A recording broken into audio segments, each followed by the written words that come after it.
नमस्कार दोस्तों, Ranjan study centre में आप सभी का स्वागत है।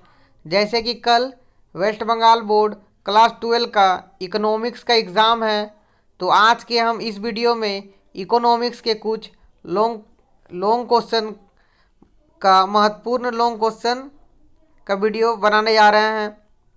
वीडियो को अंत तक देखिएगा। तो चलिए स्टार्ट करते हैं। पहला क्वेश्चन देखिए, इकोनॉमिक्स के पहला लॉन्ग क्वेश्चन ये है, वो भी इम्पोर्टेंट है कि उत्पादन के पैमाने के प्रतिफल के नियमों को विश्लेषित कीजिए। क्वेश्चन एक नंबर ये है कि उत्पादन के पैमाने के प्रतिफल के नियमों को विश्लेषित कीजिए। तो आप लोग एक बार नहीं होगा तो आप लोग स्क्रीनशॉट ले सकते हैं इस चीज़ को, या फिर बीजे सजेशन से पेज नंबर 353 में देख लीजिएगा। ये बीजे सजेशन से आप लोगों को मिल जाएगा, पेज नंबर 353, या फिर आप लोग स्क्रीनशॉट ले लीजिएगा। खोजने से अच्छा हम आप लोगों को जूम करके दिखा रहे हैं, आप लोग एक बार स्क्रीनशॉट लेके पढ़ लीजिएगा। तो पहला क्वेश्चन ये था। दूसरा क्वेश्चन है, उत्पादन बंद बिंदु क्या है? किन परिस्थितियों में एक पूर्ण प्रतियोगिता मूलक फर्म इस बिंदु पर पहुंचती है? ठीक है। दूसरा इकोनॉमिक्स का लॉन्ग क्वेश्चन ये है कि उत्पादन बंद बिंदु क्या है? किन परिस्थितियों में एक पूर्ण प्रतियोगिता मूलक फर्म इस बिंदु पर पहुंचती है? ये दूसरा लॉन्ग क्वेश्चन है। ठीक है। अब तीसरा देखिए, रिकार्डो के विभेदात्मक लगान सिद्धांत की संक्षेप में विवेचना कीजिए। ठीक है। रिकार्डो का जो सिद्धांत था उसको आपको लिखना है।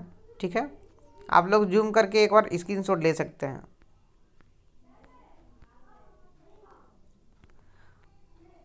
उसके बाद भी रिकार्डो वाला और बड़ा है थोड़ा, तो ये रिकार्डो का और एक पेज है, ये 361 में आपको मिल जाएगा बीजे सजेशन में। उसके बाद अगला क्वेश्चन है, राष्ट्रीय आय को मापने की विभिन्न समस्याओं की विवेचना कीजिए। यानी कि राष्ट्रीय आय को किस तरह से मापते हैं उसके बारे में आप लोगों को लिखना है। राष्ट्रीय आय, राष्ट्रीय आय बड़ा है तो थोड़ा और देख लीजिएगा, इस पेज में भी है 363। उसके बाद अगला क्वेश्चन है, ये सबसे इंपॉर्टेंट क्वेश्चन लग रहा है कि केंद्रीय बैंक के कार्यों का संक्षिप्त वर्णन कीजिए। यानी कि जो केंद्र का बैंक है उसका कौन कौन सा काम होता है केंद्रीय बैंक का, ये आपको लिखना होगा। ये बहुत ही आसान प्रश्न है, आप इसको बना बना के भी लिख सकते हैं। एक बार यदि आप लोग पढ़ लीजिए, याद करने की जरूरत भी नहीं पड़ेगा। केंद्रीय बैंक का कौन कौन सा कार्य है उसको आपको लिखना होगा। ठीक है, ये इंपॉर्टेंट लग रहा है, देख लीजिए। ये थोड़ा बड़ा केंद्रीय बैंक, आप लोग इसको देख लीजिएगा, स्क्रीनशॉट ले लीजिएगा। उसके बाद अगला क्वेश्चन है, चालू खाता एवं पूंजी खाता में अंतर। ठीक है। इस तरफ चालू खाता है तो चालू खाता इस तरह से आप लोग लिख लीजिएगा। ठीक है। उसका ये पूंजी खाता है तो पूंजी खाता इस तरह से लिख लीजिएगा, जिस तरह से अंतर हम लोग लिखते हैं, तो आप लोगों का सही हो जाएगा। अब अगला क्वेश्चन है, ये मैथ का क्वेश्चन है, एक चित्र की मदद से लॉरेंज वक्र के गुणों की व्याख्या कीजिए। यानी कि लॉरेंज वक्र का गुण के बारे में लिखना है और चित्र के माध्यम से। ठीक है, ये चित्र रहा, और उसके बाद लॉरेंज वक्र के गुण और दोष यहाँ पर लिखा हुआ नीचे में, merit and demerit of Lorentz curve, आप लोग देख लीजिएगा। ठीक है। अब अगला क्वेश्चन है, भारत में गरीबी उन्मूलन के लिए भारत सरकार द्वारा उठाए गए कदमों का विवरण दे। ठीक है। भारत में जो गरीबी उन्मूलन है उसमें भारत सरकार द्वारा कौन कौन सा कदम उठाया गया है, भारत में गरीबी जो बढ़ रहा है उसके लिए, तो उसके बारे में आप लोगों को लिखना है। ये भी आसान क्वेश्चन है, आप लोग इसको बना के भी लिख सकते हैं। ठीक है, ये उसी का क्वेश्चन है, आंसर है। अब अगला क्वेश्चन है, भारत में आय की असमानता को कम करने के लिए उठाए गए कदमों का उल्लेख कीजिए।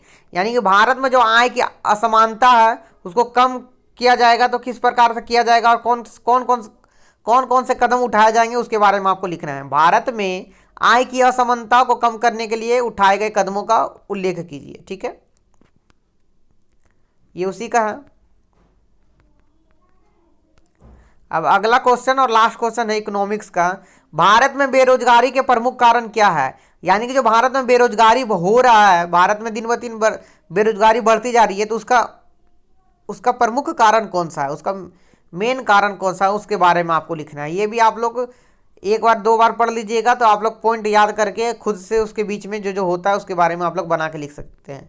भारत में जो बेरोजगारी है उसका प्रमुख कारण कौन सा है। ठीक है, तो इकोनॉमिक्स में कुल हम 10 को लॉन्ग क्वेश्चन इंपॉर्टेंट बताए हैं, ठीक है, जिसमें जिनमें से आप लोगों को 5 या 6 तो आ जाना ही चाहिए, जिन जिन जिनको हम बताए हैं।